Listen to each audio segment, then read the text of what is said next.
Hey everybody, good morning from Rye, New York, and much earlier for you, David. You're on the West Coast, right? I'm in California, but always great to wake up early, start your day. Great. So while people get on the call, I will, as always, start with a short description of of our colorful guest. As you know, we have colorful guests from time to time here, and I think it doesn't get more colorful than this. Um, David has a long history. We'll talk about that in so many different fields, from sports to entertainment. Um, uh, he worked with Ringo Starr to create the All-Starr Band, created the Rock and Roll Fantasy Club, reunited 2016 the MONKEES 50th anniversary tour, for their Blowout reunion tour, produced numerous tours and concerts, represented legends such as NFL greats, Phil Simms, Mark Bavaro, Vince Ferragamo, and Jack Reynolds, baseball stars Lou Piniella, Dave Magadan, and Randy Myer, and wrote a best-selling book. So my next guest here today is one of the most creative and innovative entertainment producers in the world, David Fishof. Now there's a new documentary about David and his rock camp. We'll soon see a glimpse of that.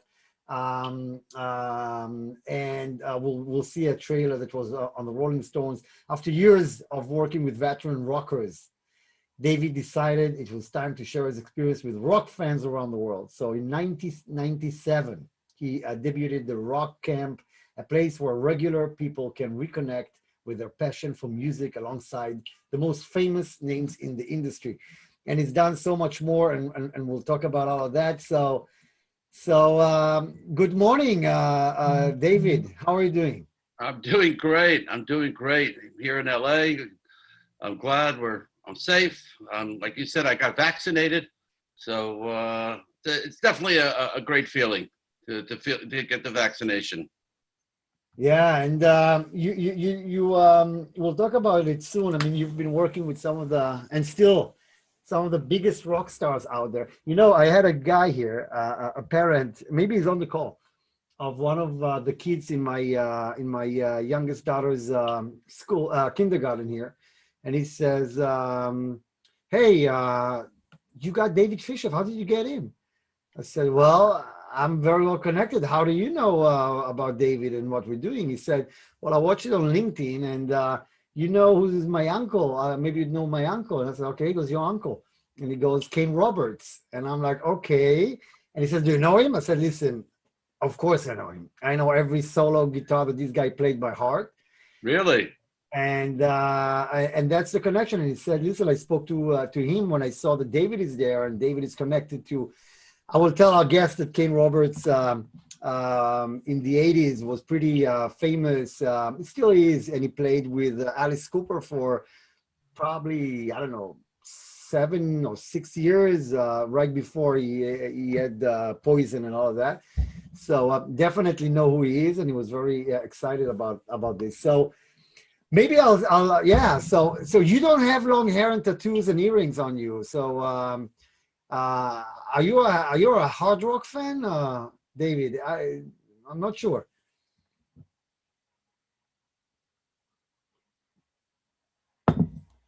David, I believe we lost the connection with you. I will give it a couple of seconds. Hopefully, we'll get David back with us in a second. And what I'll do in the meanwhile, maybe, is show you what I plan to show a little bit later. But I'll show you now what it's all about. So give me just a second here, and I will show you a little bit of what David just did here with the Rock Camp. So check it out.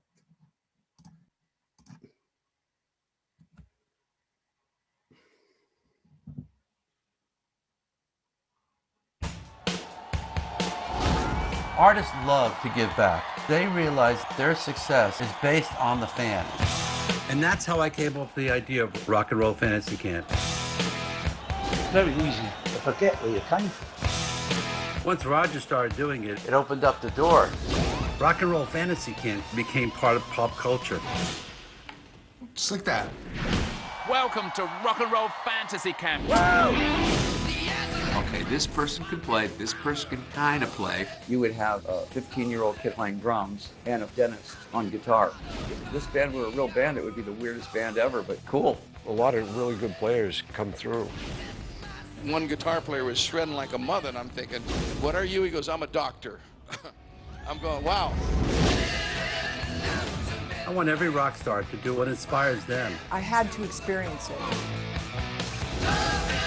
If Bob Dylan and Gene Simmons and Jimi Hendrix auditioned for The Voice, you think we'd make it? Oh, it's Valentine, do some fun. You think we'd make it? I see you playing, but get with him. It's great, huh? Paul Stanley saying, reminded him of Buddy Miles. Hey babe, I'm in the middle of a vocal thing. Ready? I'll call you back, okay? Looking forward to another good bashing of rock camp. I've reconnected with my joy of playing. Singing for the first time on stage. It's a very special thing. That moment. And for me and for him, it's real. I can't think of a more fun thing to do. I mean, it's better than stamp collecting. You got it, Danny. Modern technology. Okay, I'm there. Don't worry, I'm well practiced, as you can see. I can find I can see, terrific, yeah. So to answer your question, I love rock and roll. I love the people of rock and roll. I was started in Israeli and Jewish music as my early on career.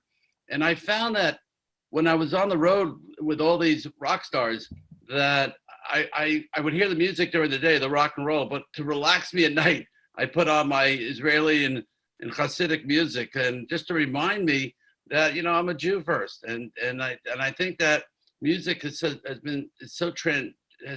transitioned my life. It just has such a feeling. You can put on a song, and that's what the movie's about too. I think that people will see in the movie how much music can transform your life, and that's why I love what I do. I'm finally, I think I found my home. I think I find, you know, creating Rock and Roll Fantasy Camp for me has just been my favorite thing, because I get to change people's lives.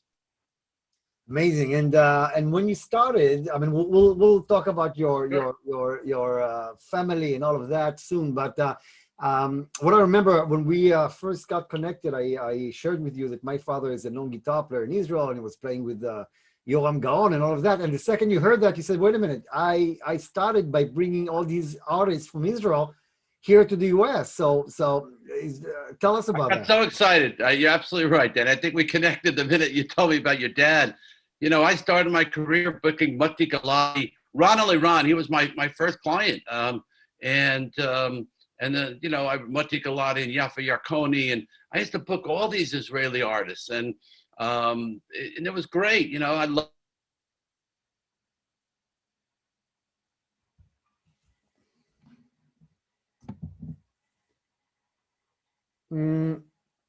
It seems like David might have some connection issues. We'll give him a second here. Don't worry, I got all the right videos to show in case this is happening, so you won't get bored. Wow. Okay, I'm going to connect with us. Okay. Yeah. Can you hear me now? Yeah, it could be your connection is a little bit slow, but yeah, it's unstable. Okay, but now it's good. I changed to a different one. So I started by bringing, you know, all these Israeli artists here, and I was saying Yom Ha'atzmaut was the biggest day, because we would do like 4 shows a day.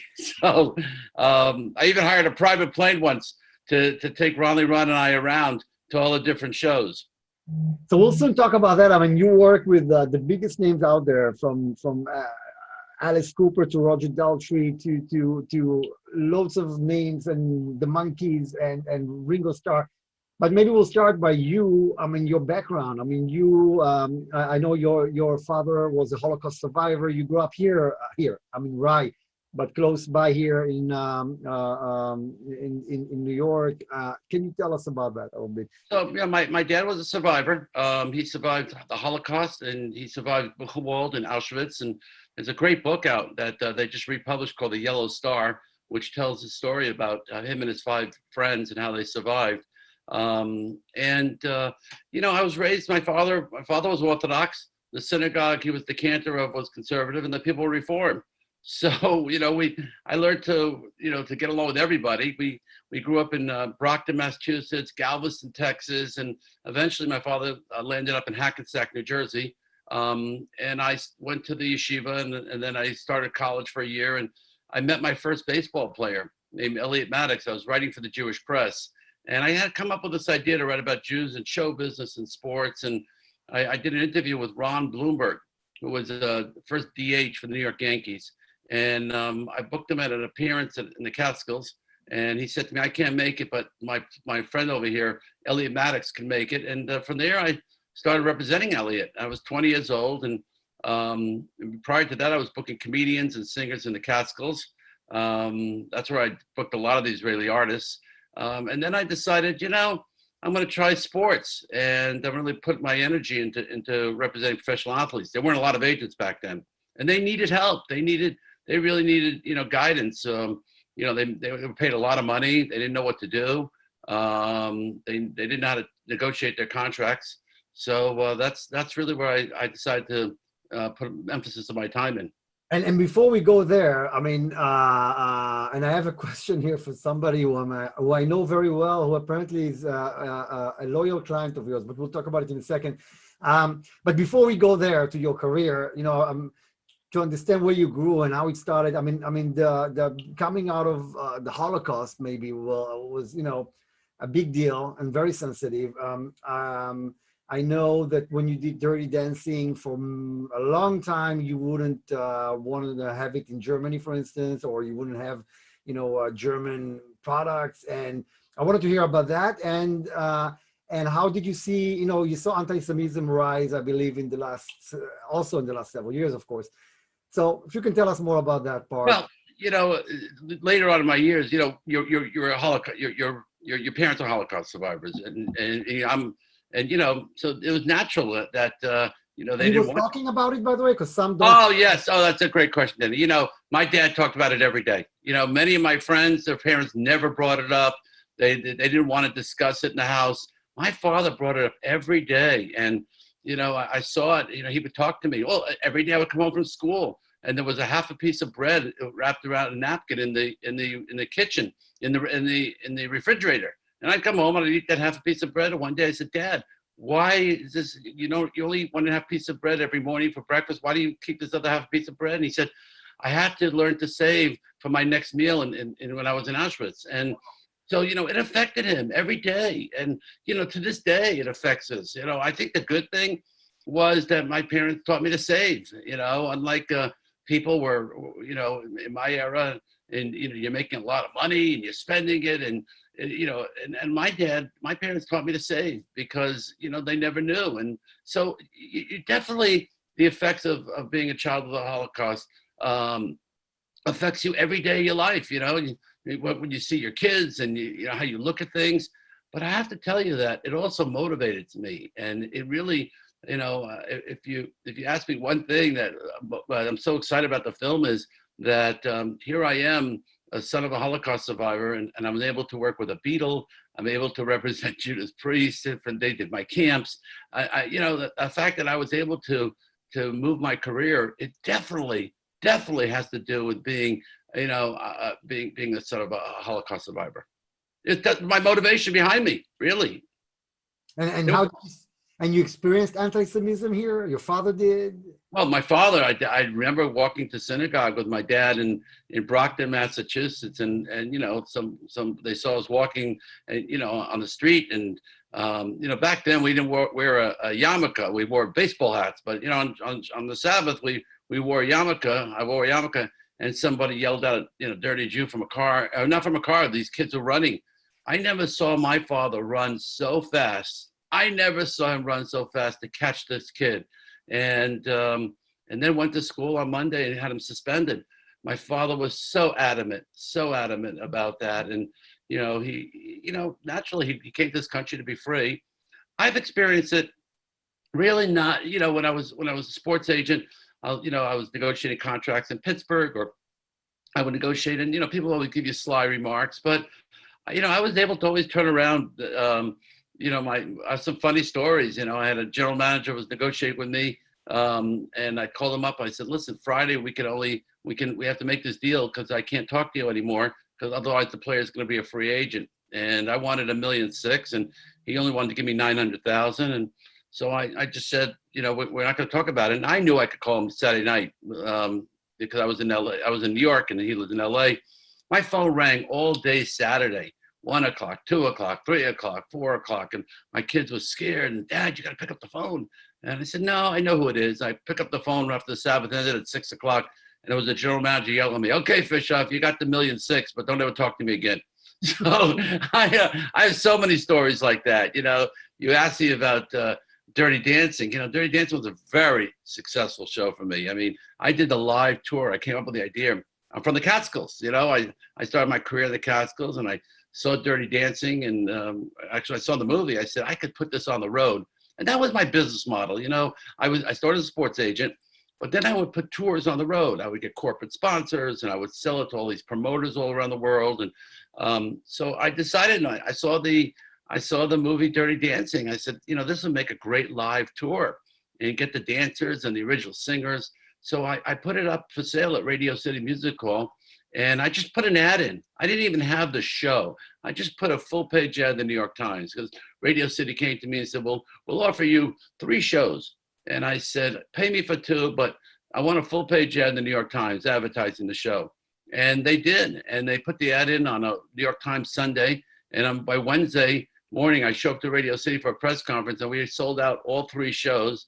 President of Radio City says, can we do more? And I said, you can add as many as you want. I don't even have a tour yet. And he added 5 more. We sold those out, and it became so popular. And so now I got a call from a promoter, an Israeli promoter in Germany. And he said to me, David, will you bring Dirty Dancing here, and I'll give you $500,000. I said, I can't. I can't bring Dirty Dancing to Germany. When you're raised, we couldn't bring any leather coat in the house. I couldn't drive a Volkswagen. It just reminded my dad. And then all of a sudden, another promoter called me and said, I'll offer you $750,000 to bring Dirty. And I said, no, I can't. I'm not going to do it. And I get a call from a big lawyer in Hollywood. He says, David, my client, everyone knows in the industry, you're not going to bring Dirty Dancing to Germany, but please meet my client. I get paid anyways, So I said to him, the guy comes to see me, and he says, offers me $1 million. And I said, well, I appreciate it, but I'm not going to do it. I go home that night, and I called my dad, and my dad says to me, I said, Dad, you're going to be really proud of me. I turned down $1 million not to take Dirty Dancing to Germany. And I hear him yelling, Adibis Mishiga, are you nuts? Nem the geld, take the money. I call the guy back. I said, okay, for $1.3 million, we'll do it. And I went to Germany, and for one day, and then I flew to Israel. And when you grew up, just before we start to talk a little bit more about your career, I mean, you did something that every Jewish mother would kill her son for. You left school. And I left school. Brother, I think, graduated as... My brother was the good one. He graduated 4 years at Yeshiva University. He got his master's. He became a rabbi. He got his smicha. And he's the drummer. He influenced me with all the rock and roll. It was him that got me into all these bands of Cream and the Beach Boys, and that was his music. He took me to my first rock concert. I was 20 years old, and I met my first ball player in my first 6 months of college. And my philosophy was I found a career. I wanted to be a sports agent at that time. So I dropped out of college. Now, my kids, my older kids all graduated. They've all got their graduate degrees. I have 2 younger kids. They're going to go to college. I told them they should go to college. College is important. But, I think at the time that it was, when I was able to take the opportunity to leap, I decided to take the leap, and that's what I did. Now, have I gone back? I've gone back for a bunch of classes, because I really feel it's important. And your mother was great, drop out of school, No, she wasn't. My mother was a wonderful person, but the other day I was at a camp about a year ago, and they asked one of the rock stars, a big star, and they said to him, "So tell me, once you got successful, were your parents happy for you?" And he responded, he says, "My mother was so happy I became a huge rock star." He says, "My father, he's jealous of me. He thinks I was a bum, and even though I'm supporting him and everything, and his father's still alive at 95 years old." And, it hit me. I called him the next day and I said, I love my father. My mother, she was a little jealous that I got successful. I had the home in Israel, and I lived a nice life. And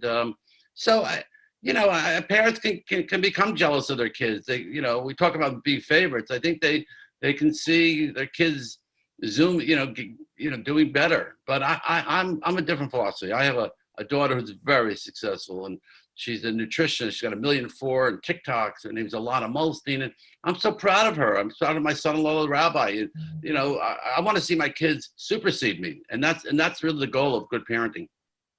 And then, okay, so then you left school. You started with you started with sports or with music? I started with sports. Like I said, I was booking. I was booking acts in the Catskills. So I was booking the funny comedians because deep inside I always wanted to be a comic. Then started with sports, and with sports, the great thing is they share locker rooms, the players. So they, if you do great for one, they tell you, they recommend you, and that's really the good thing about business. If you do well, the best clients come from recommendation. So I started representing Lou Piniella, and then I represented Vince Ferragamo, the Rams, and I picked up Freddie Dryer, and I picked up a bunch of his teammates. And then Phil Simms of the New York Giants was really the key in my career. I picked the quarterback up after his first year, his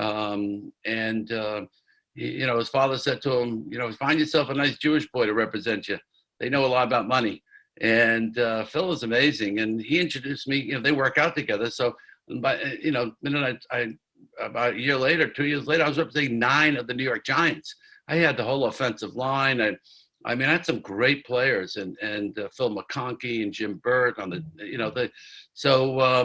I really was focusing a lot on that, and then they went to the Super Bowl, and that was very exciting for me. And so, now when I was representing these players, all I did really was I would make them money. I never got involved in their investments, and because I didn't feel educated enough to, do people's investments, and they have them find their own accountants and their own lawyers, but I was the Jewish boy to make you money. Wow. And then how did music came along? How did that start? So I was sharing office space with Alice Cooper's manager, Shep Gordon, and we had an accountant, and he had a whole floor on 1775 Broadway. And what he did was he offered his clients office space. This way he knew that he would keep his clients, and then their clients would become his his clients. I remember the line he said to me. He says he went to lunch with me one day, and I said, well, why do you want to come to lunch to meet this player? He says, everybody needs an accountant. So we shared office space up there with me, and there was a fellow named Gary Kerfus who no longer alive, but he represented the Ramones, the Talking Heads, the B-52s, and these guys would walk by my office. They had gold records on the walls. Meatloaf's manager was there, and Ben, I remember for Pippen, the star Pippen, he was up there too. So it was all these clients with gold records on the wall, and I was just a sports agent, and I got bored. I wanted to get into show business. I wanted to do something creative. And while being a sports agent is great, it's all about, showing the money, like the Jerry Maguire movie. So I was representing the ball players, but I just felt like I wanted to do more with my career. And then who was your first client? Was it the Israeli guys? No, the Israeli guys, that was way past that. I was representing these Vince Ferragamo and Phil Simms, and I was in the newspapers all the time because, with the sports, the agent gets a lot of publicity. I got a call from somebody in Los Angeles. He said to me, are you interested in representing the association? I said, the association of what? I'd never heard of the association. And then he said they have a lot of hits back in the 60s. So he said they're looking for a new manager. So I said, wow. I got on a plane and I said, I'm going to go meet my first band, and I want to, meet them. And so I walk into the rehearsal room and they start playing me their new music. And I said, play me the old music. Let me hear what it sounds like. And they played the great songs, Cherish and Windy and Never My Love, all that stuff you hear in the dentist's office. So I decided I would take them on. And I wanted to be in the music business too. So I take them on as a client. I sell myself, and I'm not that experienced, but I got to drive, and I'm gonna get to where we want to get to. So I take them on. I come back to New York, and I sit down with all the agents at the William Morris agency at the time, and that was their agency.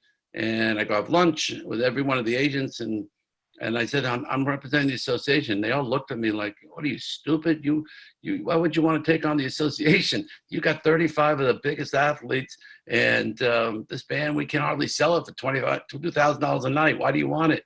I said, well, I want to be in the entertainment business. And so I took the band on, and I said, come on, book me, and whatever it takes, I'll take you to ball games. Just get me bookings.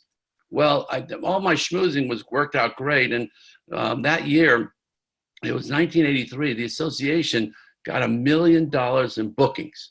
$1 million in bookings. They were playing everywhere. Every agent would call around, you want Julio Iglesias, you got to take the association. They all were trying to do me favors and really work hard for me and for the client.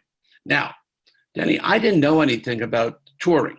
So I would take a gig Thursday night at Grosvenor in the Catskills, upstate New York, and then LA the next day. They'd call me, and I figured there were these Eastern Airlines unlimited mileage tickets.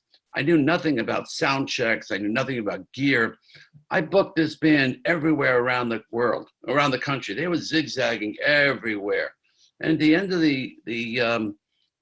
that summer, while they made $1 million, there was no money left. So I said, well, guys, what happened? They said, we had to do so much cocaine to keep us up to do your tour. So it was just crazy that, but all these other bands started coming to me and said, wow, in the 60s, we're a 60 star. We're not getting as much work. So the Turtles and the Gary Puckett, the Union Gap, all these bands started coming to me and said, will you represent us? Will you represent us? So in 1984, I came up with the idea to put 4 bands together. And I called it the Happy Together Tour, named after the Turtles' big hit. And we were scheduled to do 15 shows. And I told the bands only play hits. Well, we would go on tour and we do these 15 shows, but all of a sudden they start selling out. And I kept the tour going to 125 shows. Everybody loved it. 4 bands for the price of 1 ticket, only hit songs. This was before Coachella. This was before doing all these festivals. So that became my business model, putting together bands of the 60s and 70s. And how did Ringo Starr came along? I mean, I think you came up with the idea as well, no? Yeah. So after I did Happy Together in 84, I did it again in 85. I kept the Turtles because it was so entertaining. I put the Byrds in, I put this band in. And then I'm on a tour in a city, in Kansas City. Now, I walked into a town, and the Holiday Inn, where I put all these bands, I would take 70 rooms. So they always gave me the suite, and the suite at the Holiday Inn was the top floor. But you don't want to be on the whole floor by yourself in Kansas City in the middle of the night. You can't sleep in a room like that. So I wake up and 2 o'clock in the morning, I put the TV on and I see the MONKEES. And I said, wow, the MONKEES TV show. I remember that. When I was a kid, that was the only show my parents would let me watch. And so I saw the MONKEES. And then I decided I'm going to track down and find out, how do I get the MONKEES for my tour? So I took I did the research, and I found out that Columbia Television owns the name The MONKEES. So I licensed the name The MONKEES. At the same time, I was meeting Peter Tork, Davy Jones, and Mickey Dolenz. I signed them, and I'm going to put the MONKEES to headline one of my tours. Unbeknownst to me, I'm on the 7th floor, 1775 Broadway. On the 8th and 9th floor is a new fledgling network called MTV. And I'm going up and down the elevators with the president, the people who ran it, and Bob Pittman, who currently runs iHeartRadio. And so I signed the MONKEES, and someone calls me up from Billboard magazine. He says, do you know that MTV is showing the MONKEES television show? 24 hours. So I didn't know anything about it. I run upstairs to the 8th floor to Bob Pittman's office. And I said, Mr. Pittman, can I talk to you? He says, yeah, you're the sports agent. You represent all those football players. I said, yes. I said, but I'm now doing the MONKEES. Well, he said, sit down, kid. He said, I'll make a deal with you. You promote my new fledgling network, the MTV, and all your ads, and I'll promote you on television. So I said, that's fair, done. And he promoted that the MONKEES were going to go on tour. Now, I went on sale every year with these oldies tours, and I would do 3,000, 4,000 people playing all these amphitheaters all around the country. In 1986, I go on sale with the MONKEES, and we sell out 30,000 seats in Chicago because, you know, where these amphitheaters were, there were 5,000 seats, and then you could put all the people on the lawn. We broke every record in Chicago. Detroit, we sold 30,000 tickets 2 nights at Pine Knob. Jones Beach, Garden State Arts Center. That tour became so big, I sold out stadiums, Foxborough Stadium, arenas. Every little girl came running home. And 10 o'clock in the morning, the mother said, where were you all night? Mommy, I was waiting in line to buy MONKEES tickets. I want to go.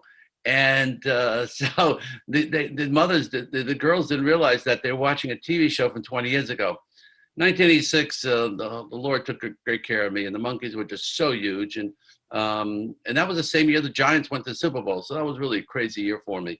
And then from there, I did that Dirty Dancing tour. And then my business model was I would get a corporate sponsor. So the MONKEES had Chunky, and Dirty Dancing had Pepsi, had Mountain Dew. So, you know, the corporate sponsors would give me the money because they put their name on top of all my tours.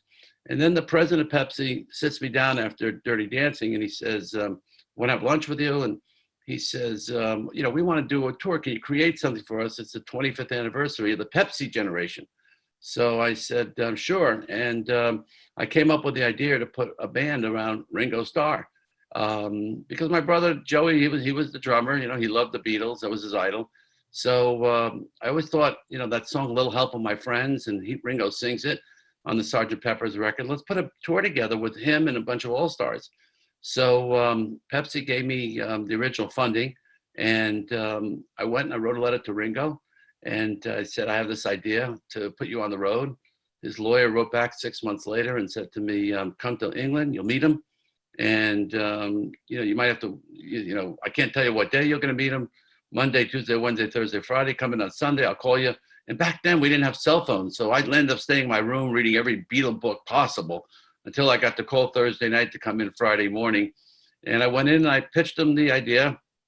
I brought in a radio commercial, I remember, a print ad, what it would look like. And I said, I have this concept to put you on the road. And he turned to me and said, oh, I had the same idea.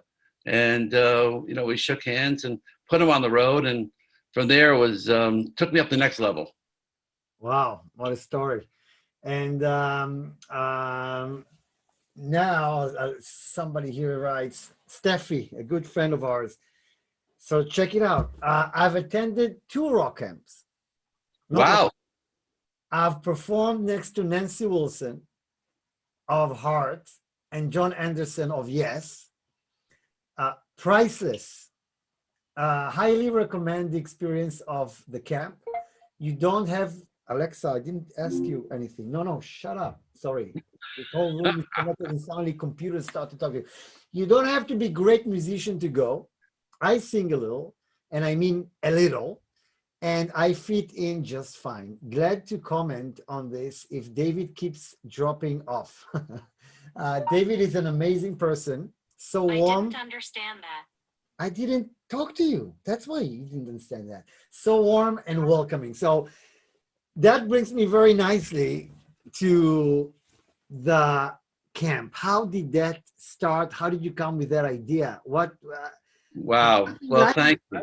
I mean, the story of the camp is really, it was fun. You know, I mean, it started off as so I put Ringo's All-Star Band together, and I got the best musicians to go on tour. Whether it was Clarence Clemens from Bruce Springsteen's band, and Nils Lofgren, Billy Preston, Joe Walsh. You know, Ringo and I really put together. He took his best friends, who he asked to get on, and I went through my music books, and together we created an amazing all-star band. Now, everybody told me this was never going to work. You know, I heard that my entire career.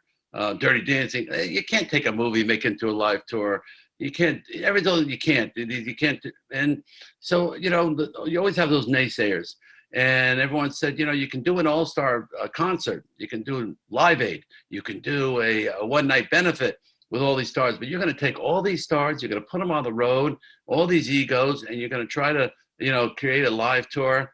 And so I heard all the naysayers. But I had, you know, I was determined. And you can tell I'm determined, whether it's the son of a Holocaust survivor. I'm going to go through that wall, and I'm going to do it if I want it. And so I had to mortgage my home because to put up the initial deposit, because Pepsi's check didn't come on time, and I still needed more money besides Ringo's payment to pay all the buses and the tours. So at the fourth show of the Garden State Arts Center in New Jersey, I'm sitting there having dinner with the president of Radio City, because Ringo had said to me, I would love to play Radio City, let's look into it. And I'm having dinner, and all of a sudden Nils Lofgren walks by and he says, Fischoff, I'm quitting, this thing's not gonna work. I said, oh no, what's wrong? And then the minute I turned around, there was Clarence Clemens, the great saxophone player, the late great saxophone player from, he says, Fischoff, I'm out of here. I'm not doing this anymore. This is crazy. This thing's not gonna work. So I'm trying to chomp down my dinner. I said to my friend, hold on, you know, stay here. And so I go find the security guard, and I said, what's going on? He says, David, there's a problem. He says, Joe Walsh and Levon Helm are having a fight, and you should go in there and try to solve it. I said, what? I said, yeah. I said, well, go find Ringo. You know, these guys are his friends, and, you know, they're all 10 years older than me, and I'm just a little kid here on the road, and let them solve it. I don't know what to do.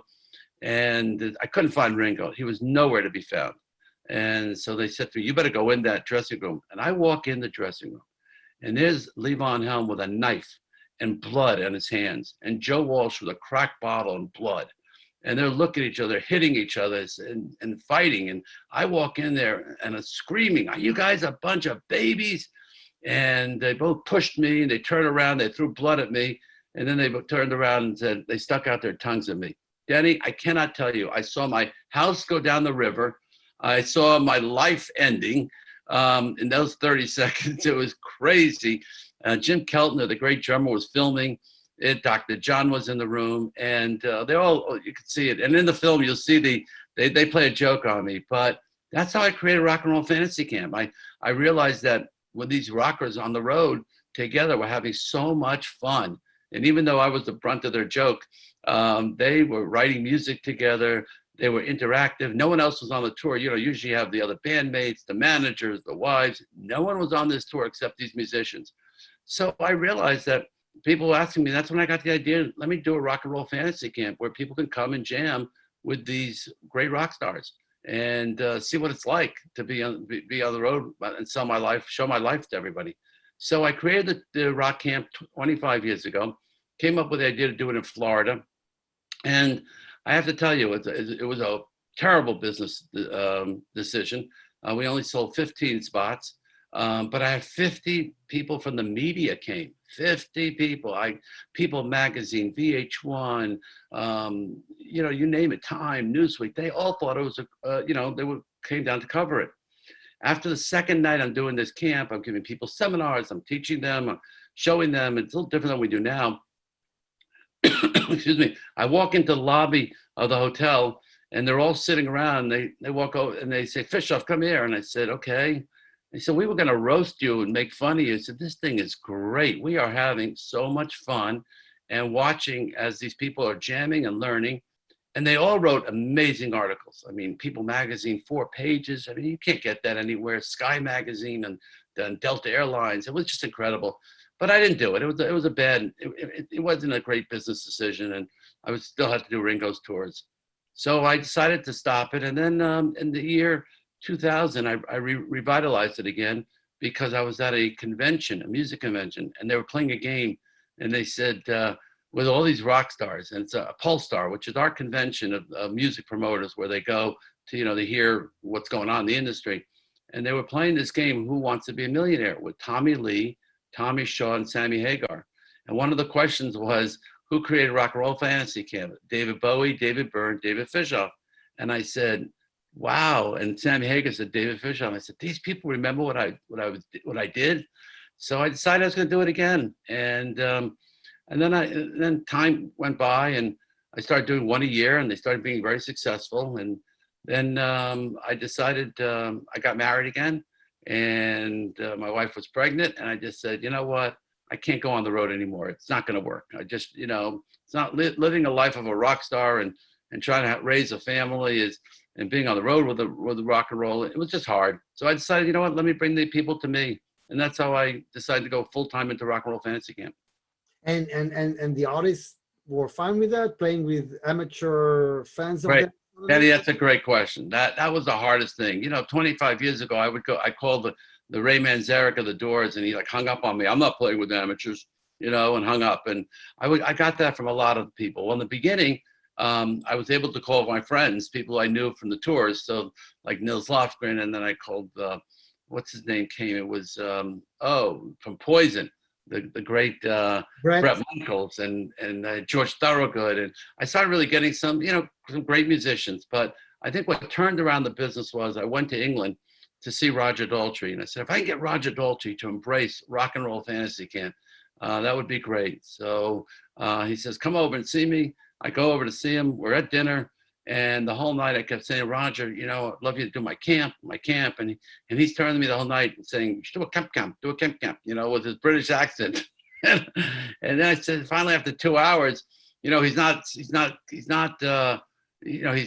giving me he's not telling me if he'll do it. And I said to him, Roger, we do my camp. He says, you should do the Thompson twins. You should do the Village People. Well, the word camp in England is campy, is really gay. And he thought that I should do those type of bands, And I said, no, Roger, I went to Jewish camp in the Catskills. That's where our parents sent us. And so I said, let me ask you a question. I said, who is your hero? He said, Levon Helm. He says, you introduced me to Levon Helm with a band. I'll do your camp.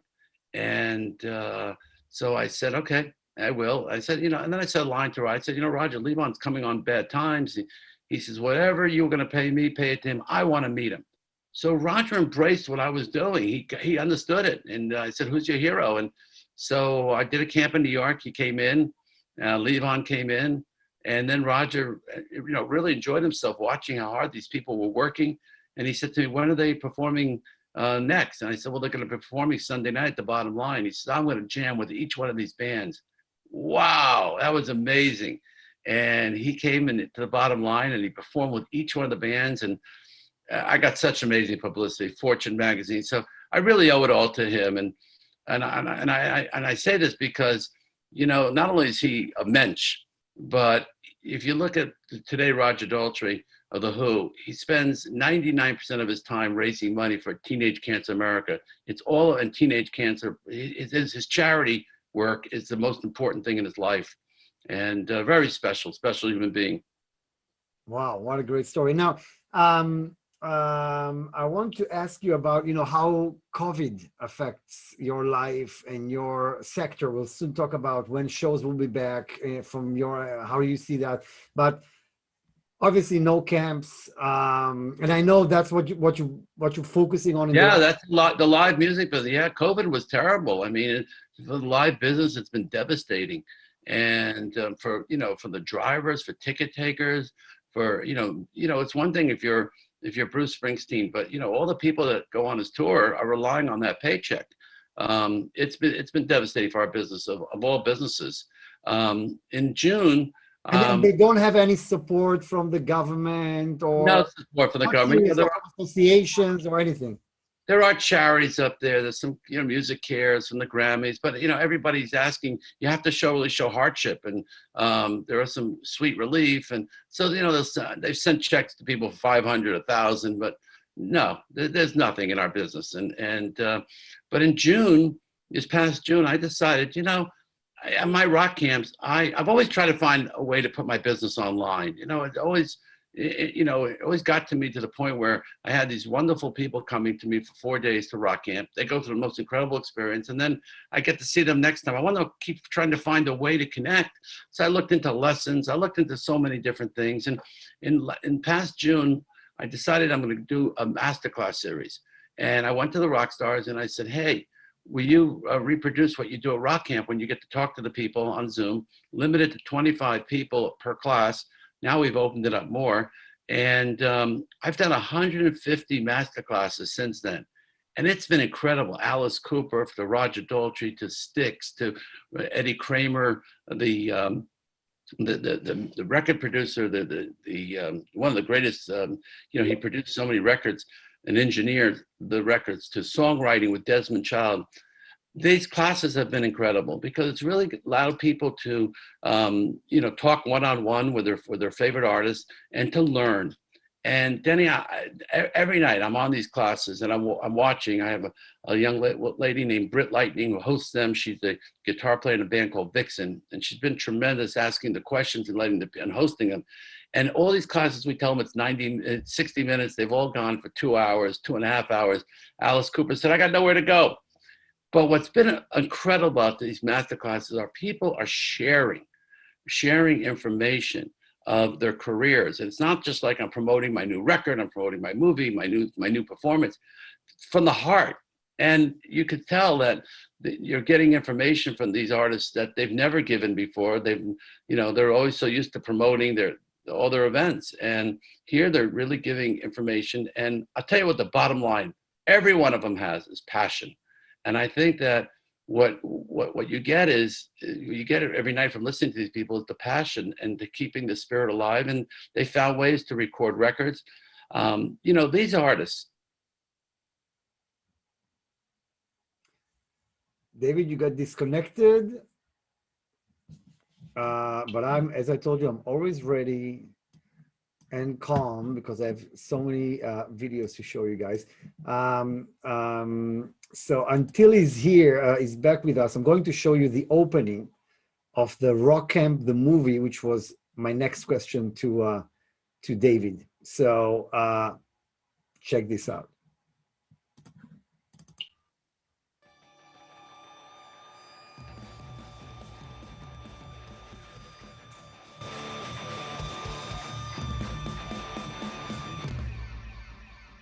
I'm 68.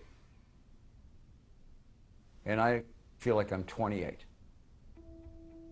If I sit next to guys on airplanes and a guy is, got a gray suit on, he's lost most of his hair, and he's sweating, and he goes, I'm gonna be 55 next week.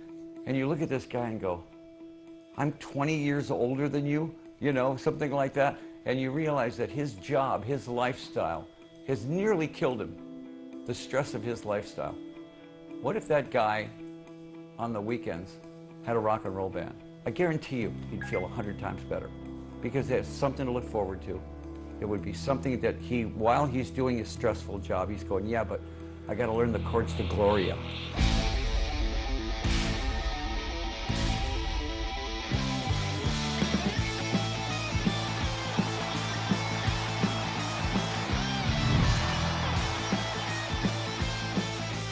You've always wanted to be a rock star, and come on, really, who didn't? But you listened to your parents when they told you to get a real job.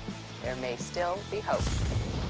John Entwistle was the first one who told me about this fantasy camp. And he said, would you do it? And I thought, well, why not? It just sounded like a bit of fun. We've all secretly dreamed of being rock gods, jamming out in front of adoring fans. Welcome to Rock and Roll Fantasy Camp, where you'll experience the complete rock and roll lifestyle without the lawsuits and STDs. Woo! STDs! My first thoughts were, oh, this seems kind of cheesy. I never dreamed I would ever actually have a food fight with the Grand Funk Railroad, and then an hour later be eating fish that Ted Nugent caught himself. I couldn't wrap my head around it. I had to experience it. I was kind of worried that it might just be like a fan thing. This camp rocks! I remember thinking, what a great opportunity to get back and work with people from all walks of life.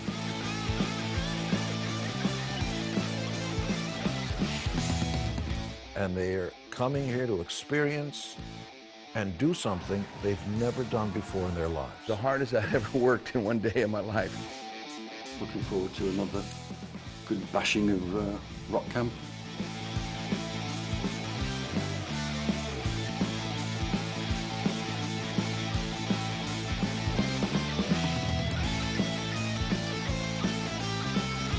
be afraid. Be very afraid.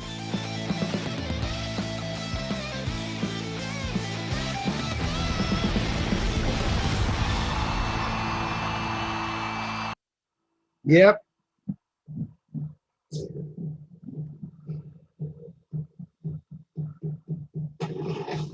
So that was the opening of the film Rock Camp that David was just done about everything that David has been doing there.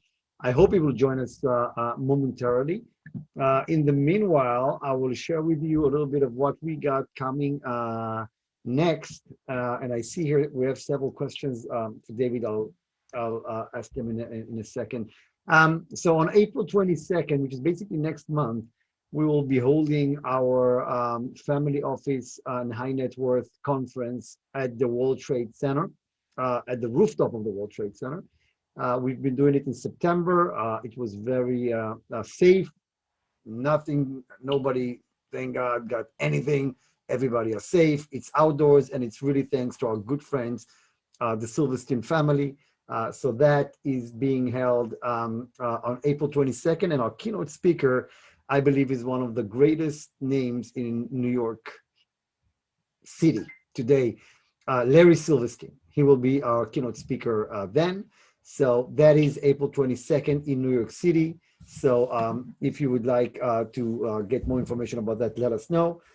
And then in June 15th to the 17th, we do our UAE conference in Dubai and Abu Dhabi. It's the first time this is happening. Again, the Silverstein family is the chair family of the conference, which we feel is very interesting given that the owners of the World Trade Center are going to speak at a conference. It's not only about business and families, it's also about relationships and peace and everything around that. Conference is being held under the patronage of the Ministry of Economy and with great associations from Israel, such as the Israeli Publicly Traded Companies Association and the Expert Institute and the High Tech Association. So we'll have a lot of technology. Major families are on board here, like the Marin, the Gaspé from Montreal, and Paez from Guatemala, and Sheraton from the States. So it's going to be a very, very exciting event. So I really welcome you to check that out. We hope that we'll be seeing you soon. Just a second. David is on the call. Hi, David.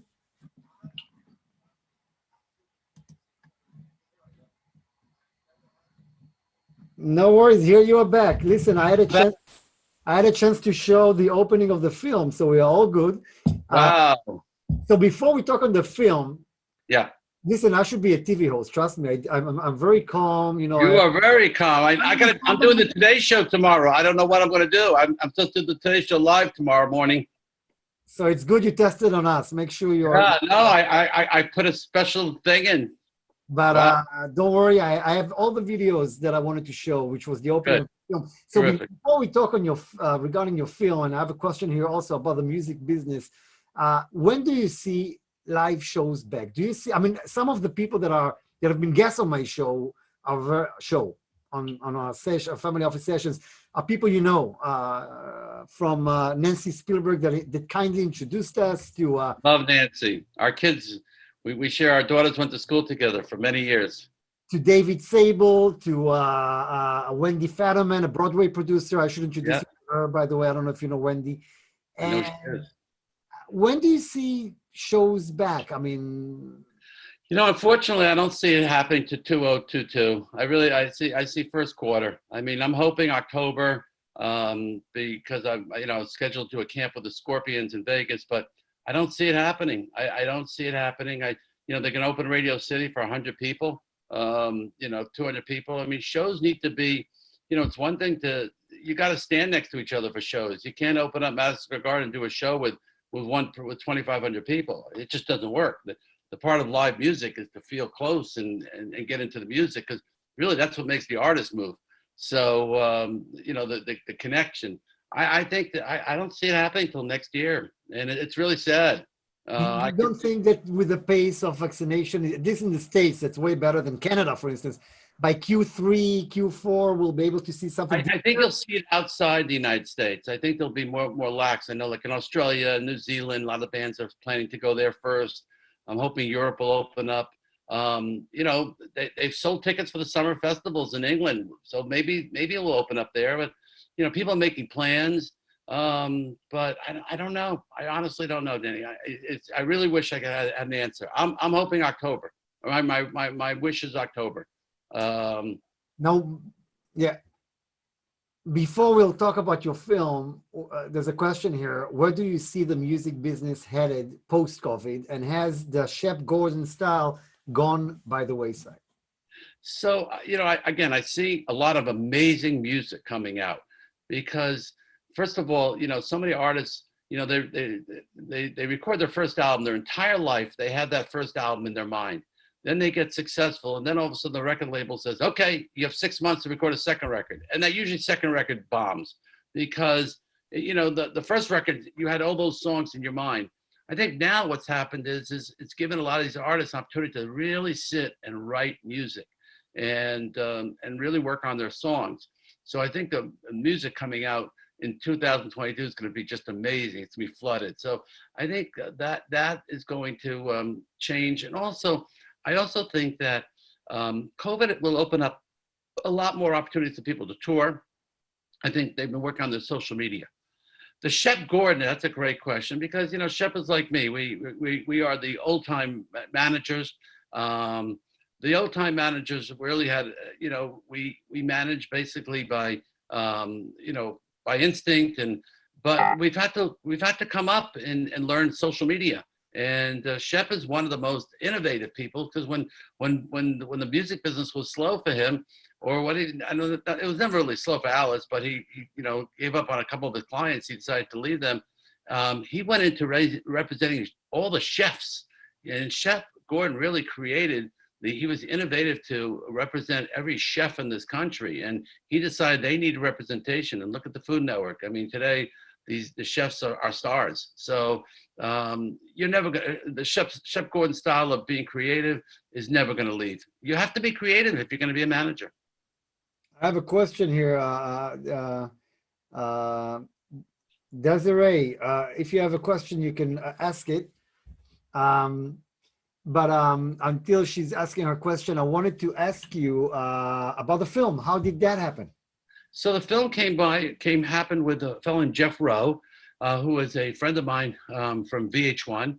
He ran VH1 for many years, and he went on to NBC. And he you know, we came to LA. We got together, and he said, you know, why don't you make a film on you? You know, I want to make the film, a documentary on rock camp. And I had a series with Mark Burnett, and I was on TLC at a series. And as you see, we had so many great television shows. And I decided, you know, I was going to do it on one condition. I said, you can tell the story. And the reason I really wanted to tell the story is because how many times do you watch a trailer and you then watch the movie and you're so upset because, you know, you wasted your time because the trailer was so amazing. And the opposite is rock camp. I can never show a trailer as good as Rock and Roll Fantasy Camp is. You're in this experience for 4 days, and you're mingling with these rock stars, and everyone's on the same level, and they all attitude is to make you feel good. I tell that to all the rockers. It's all about the people who come, and these are people who just want to give and help people. So I decided, okay, on one condition, I don't want to be in the film, and let's do it about the rock stars. And so we proceeded that way. And then about a year and a half, 2 years later, he comes to me, he says, David, he says, everybody says you got to be in the film. And I said, you know, when I was working with Ringo, you know, his attitude was, I come to him, I said, hey, they want you for a show or to do it, or you know, do an interview. And he'd say, oh, give it to this one, give it to that one. He always wanted to give it off to these other people to make them feel important. So, and they were important. And so he said, no, you have to be in it. So I decided, okay, I'll be in it. And then I said to a little portion. And he brought in Doug Blush, who's an Academy Award winner. He edited 20 Feet from Stardom. And finally, Doug did an amazing, amazing job and really got to show how the music really changes everyone's life. And, you know, you would think that, you know, yes, it changes the 4 people we follow and the campers, but in the end, it changes the rock stars' lives too. And I don't want to give too much away, but it reminds them what it was like when they first started. And I think people are going to love the film. And you know what's exciting, Denny, is that I can tell you how great it is all I want, but it's 93% on Rotten Tomatoes, 90% fans love it. And I'm hoping that people will get more from it than learning about Rock and Roll Fantasy Camp. I'm hoping that it will make them feel they can do anything they want to do. So these people do it by playing music. But if you want to create an app, you want to write a book, at any age, you can go for your dream and not be scared. Desiree, are you with us? Yes, I am. I was out walking the dogs. Love it. Love this. This is fantastic. Should I show your video? Do you have a video there? Yeah, I do. It's okay. I mean, I don't know. It's not good. Just woke Okay, up. So it looks like. David, Desiree's been leading our real estate sessions at our conferences. She is your neighbor. Okay, you're both in the West Coast. She was when she started. For many years she was one of the most successful real estate agents on the West Coast. And now she actually started, I always mess up the name of her association, so she always forgives me, but a women's real estate association has been going on for years, doing amazing work. Wow. And she's very excited to ask you a question. Yeah, and you know, one of our focuses in the film is a young woman, she's a grandmother who comes to rock camp, and her story is amazing. Very cool. She's very cool. In the daytime, you see her with three-piece suit, and then you see her going tattoos and rock and everything. Come on, Desiree. Let me hear what you can see me. You can see me. You can show me. It's okay. It's okay. We'll figure this out. I have my cell phone on. Let's go for it. But anyway, so yeah, if you think about right now, we're so isolated, and the environment and the endorphin just kicking in. And my question to you is that how, you bring in these programs to where you're bringing these incredible rock stars to come in and educate and really show their legacy. I think that's what we're missing right now, is the legacy of continue the growth of where we're going. So my question to you is, how do we get back to the moment that we can continue to grow in the music that you're bringing to the stories? I mean, you think about what you just said of your history was unbelievable, how you went after the market and said, I want to. So you went for the low-hanging fruit and said, look what I can do. Look where I can turn it. And you keep evolving. So where do we go from here? So my question is, how do we keep evolving? Because you have this incredible legacy of what you've done. That's a great question, Desiree. And so my goal now is to franchise Rock and Roll Fantasy Camp all around the world. I've kept it, in very small. I've built up these amazing artists. My next plan is to franchise it and create adult music schools, create better music programs. There are other programs out there, but they're basically, to me, they're babysitting services. They don't after school programs. I'm into giving the meat and meat and the potatoes. And I can take people who have never played an instrument before at 40 years old, 50 years old, and I can teach them. I have the right instructors. I've surrounded myself with these great musicians, and that's going to be my goal. I'm going to franchise Rock and Roll Fantasy Camp around the world. And I do another program too, which I was doing for many years until COVID. I do a team building program where I come into companies like Kia Motors and Mars and American Express and Disney. And what we do is after they go through a rigorous day of, being told, everything they have to do at a convention, I come out there and everybody walks into the room, they get a backstage pass, they grab a beer or whatever they want to drink, and they walk into a room and the band starts to play a song, and they all think they're going to be going to a rock concert after a hard day's work. And after the first song, I introduce all these rock stars. Say, ladies and gentlemen, say hello to Kane Roberts. Say hello to Lena Ford. And I said, today, you're going to go into a room with one of these rock stars, and you're going to rewrite the lyrics of their hit songs, all about what you learned from your company today.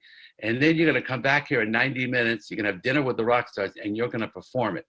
And I have to tell you, I've created this Team Rock Stars, this team building program that is so cool that so then I turned to them, I said, okay, if you got a blue sticker in the back of your backstage pass, you're going to go with Lena Ford into a room. They go into a conference room, 20 people with Lita Ford. She sits down on the floor and she says, you know, I wrote this song 20 years ago with Ozzy. Here's how it goes. And now here are the lyrics. And now let's go. Let's rewrite about what you learned today from your company.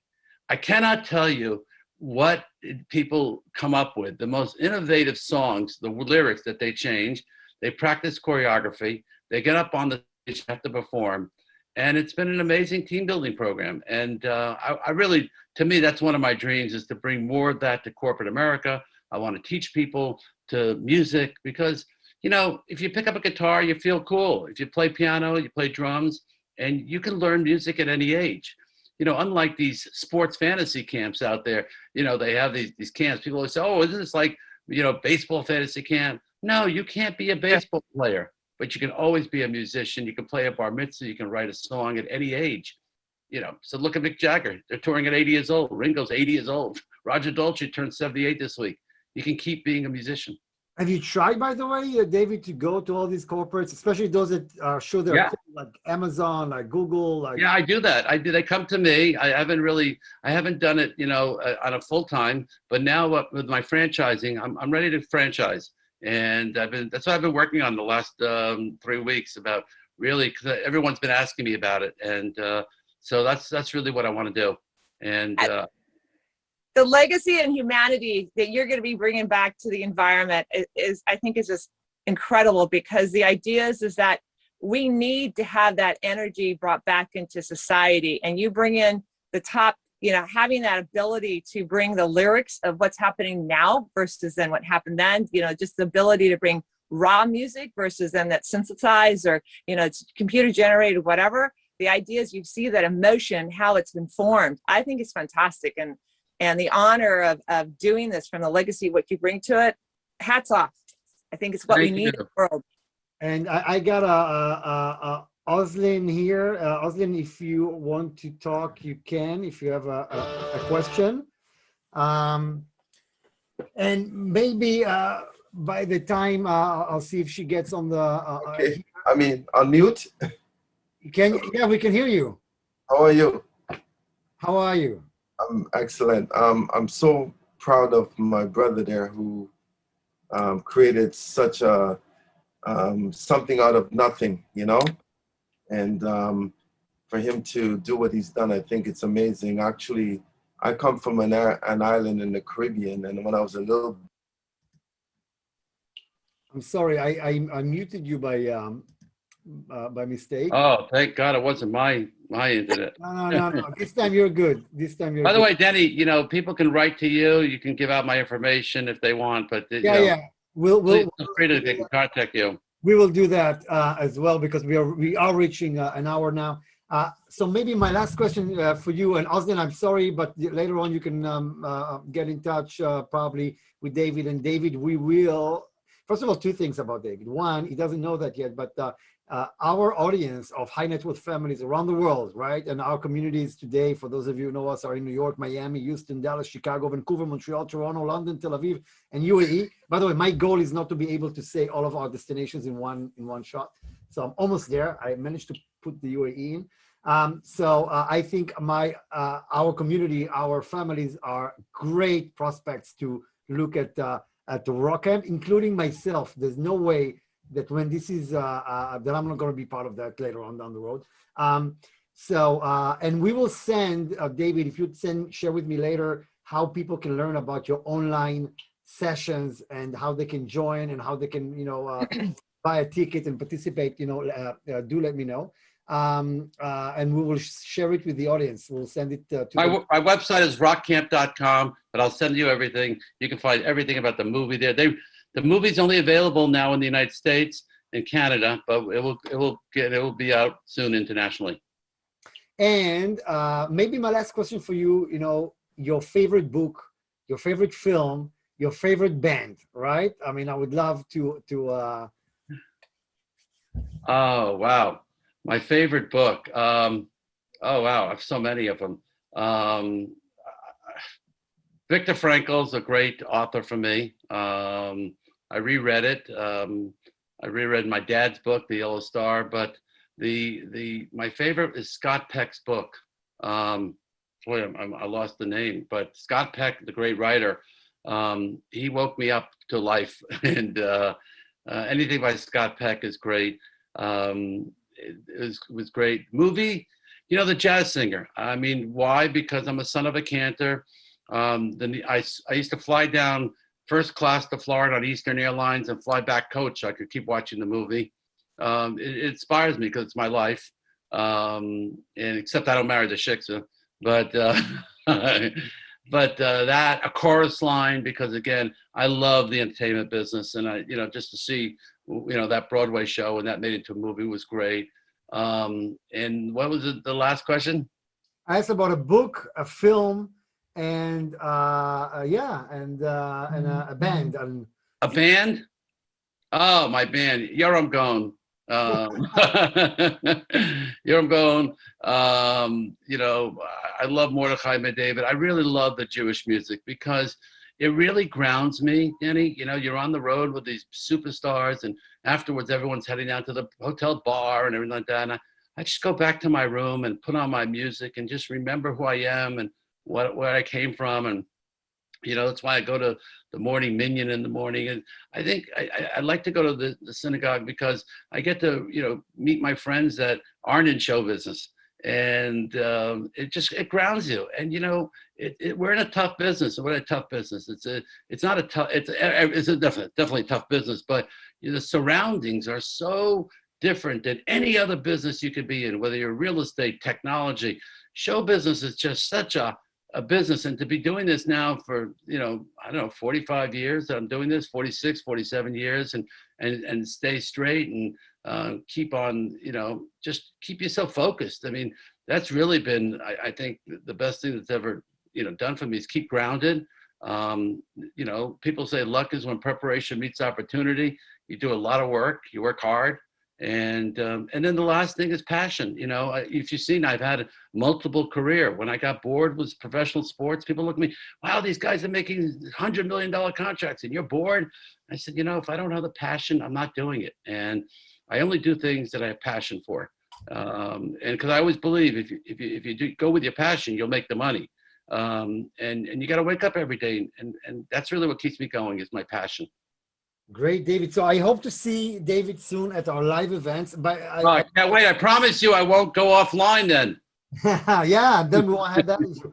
I'm excited, Denny. I've only heard the greatest things about your organization and your people, and I'm so excited that we got to do this. And I'm thankful to Nancy and to everyone who speaks the world about you and your organization. Thank you. How you help so many people, and God bless you. You know, you're also doing good for people, which is, I guess, you know, when you give more, you get back so much more. And I hope I told you about April 22nd with Larry Silverstein at the World Trade Center. If that would fit your schedule, we would love to have you here. And Steffi writes me, Danny, let me know which rock camp you're going to, and I will go. Come on. Everyone go to rock camp. That's what she writes. So nice. Yeah, no, it really is. That's so nice of Stephanie. It really is an amazing experience, and I'm proud to give it. I will definitely come with Steffi, and probably Desiree is going to join us. So thank you so much.